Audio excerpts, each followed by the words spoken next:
Shalom, Pai seja convosco, que a boa mão do Senhor esteja estendida sobre a tua casa nesse dia. Queridos, quero compartilhar com vocês uma palavra aonde o apóstolo João vai nos dizer o seguinte, que jovens, sou forte porque venceste o maligno, porque a palavra de Deus, ela permanece em vós. Já o apóstolo Paulo, ele vai dizer que a nossa luta não é contra o sangue nem contra a carne, mas é contra os principados e contra a potestade. É contra um reino espiritual, a qual nós não podemos ver. Por isso a palavra de Deus precisa permanecer, estar dentro de nós. Nós não podemos só ler, mas nós precisamos carregar. Como disse Davi, ele disse: escondi a tua palavra no meu coração para não pecar contra ti, ó Deus. E a história de Davi, ela é linda, ela é magnífica, porque Davi é simplesmente um pastor de ovelha. Ele cheira como ovelha, mas Deus não vê como o homem vê, e Deus escolhe a Davi. Coisas mais magníficas de quando Davi, ele diz que ele matou um urso, matou um leão. Ele conta para o rei Saul e pede para lutar contra Golias, porque é interessante quando ele conta, quando ele relata que ele matou um urso e um leão rasgado no meio. Não é difícil para o urso ou o leão matar um homem rasgado no meio. Agora, um homem matar um urso, um leão e rasgar no meio e tirar da boca do urso, do leão, a ovelha, queridos, só Deus pode fazer isso. E um jovem de 17 anos, agora ele vai se colocar à disposição do rei, porque o exército de Deus está apavorado. Ninguém quer lutar contra Golias, somente Davi. Porque a palavra de Deus permanecia, a palavra de Deus estava nele. Agora também é interessante, porque ele venceu o urso, ele venceu o leão, ele venceu o gigante Golias, venceu e foi um grande guerreiro. Teve um grande exército, se tornou grande, forte diante de Deus, e era tão guerreiro que as suas mãos viviam sujas de sangue. Por isso, quando ele desejou construir a casa do Senhor, o Senhor falou que não podia. Mas é interessante que o urso, o leão e o gigante não conseguiu derrotar Davi. Mas a fraqueza da carne, os principados, a potestade conseguiu encontrar uma brecha para poder entrar. E era dia de guerras, e era dia de batalhas. E Davi não quis ir para a guerra, mandou Joabe, porque Davi já tinha visto a bela Betseba e o seu coração já havia se voltado para ela. Queridos, Davi poderia escolher qualquer mulher que ele quisesse, ter quantas esposas ele quisesse, menos aquela, porque aquela era casada com um dos seus soldados chamado Urias. E Davi covardemente manda Joabe ir para a guerra e ele fica em casa. Queridos, em tempo de guerra é tempo de luta. Em tempo de guerra é tempo de batalha. Em tempo de guerra é hora de olhar para o alto e não de olhar para as coisas dessa terra. É hora de lutar contra os principados e a potestade.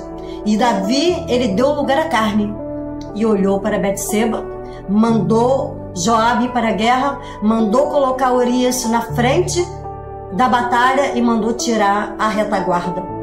Covardemente ele fez isso.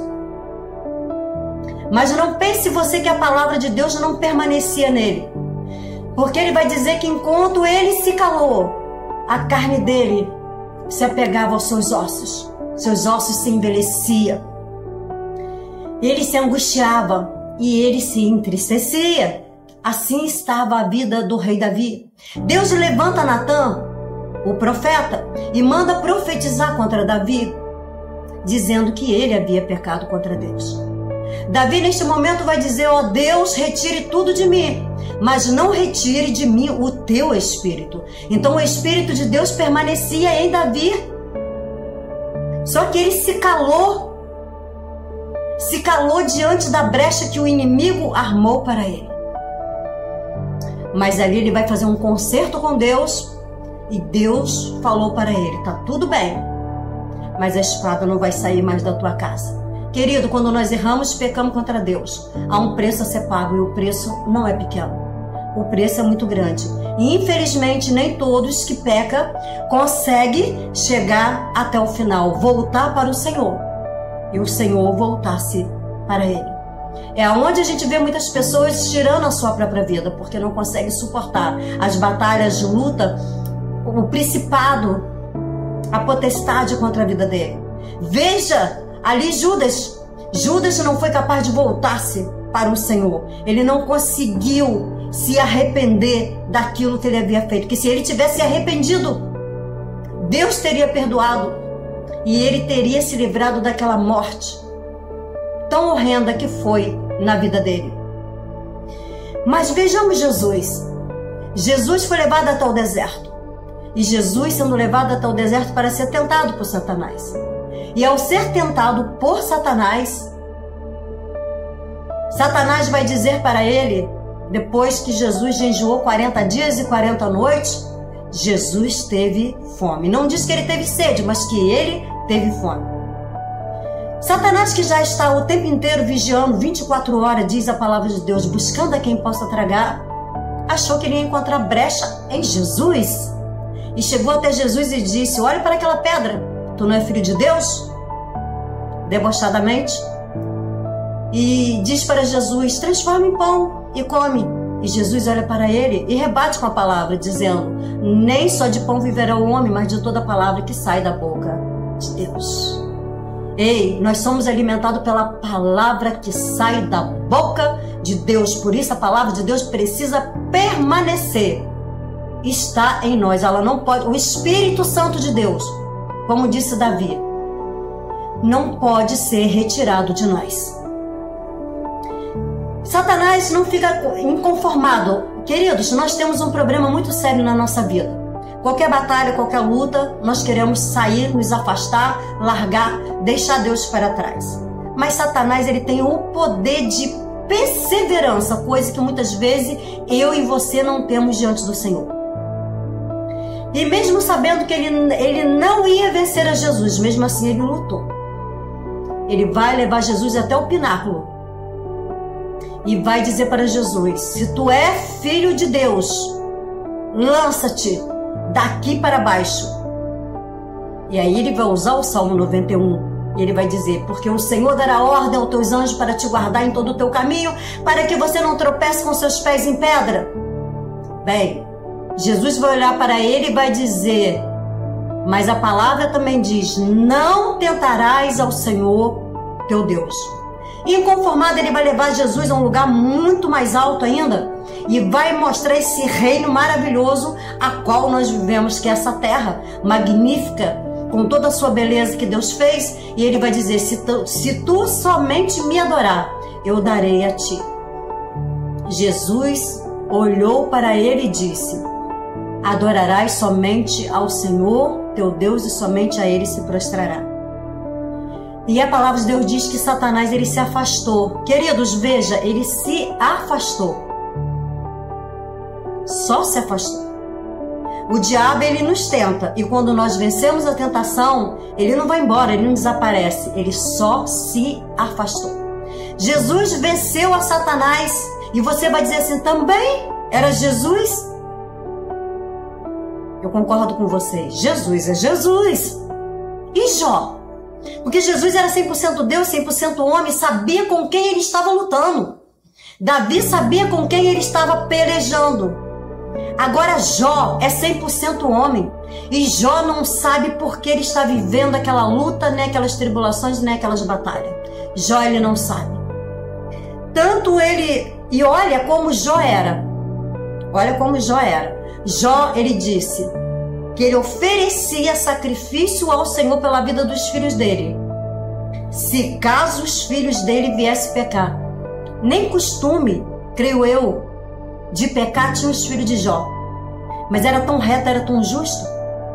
Mas Jó também vai dizer que ele sempre teve medo disso, que isso podia acontecer na vida dele. Jó temeu, queridos, que isso pudesse acontecer, que esse dia mal viesse sobre a vida dele. E o dia mal veio. E quando Satanás tenta a Jó, indo até a Deus e pedindo para voltar e tocar em tudo que é de Jó, Deus permite, ele toca, ele arranca, ele fere, ele mata, ele destrói.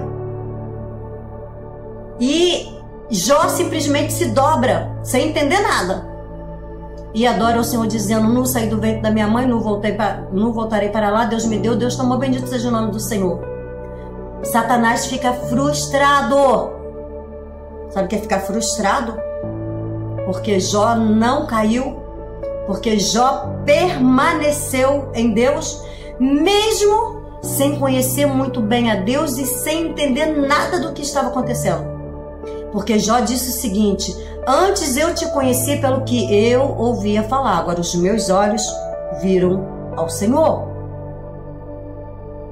Entendeu? Jó não conhecia a Deus no profundo, mas nem assim Jó negou a Deus.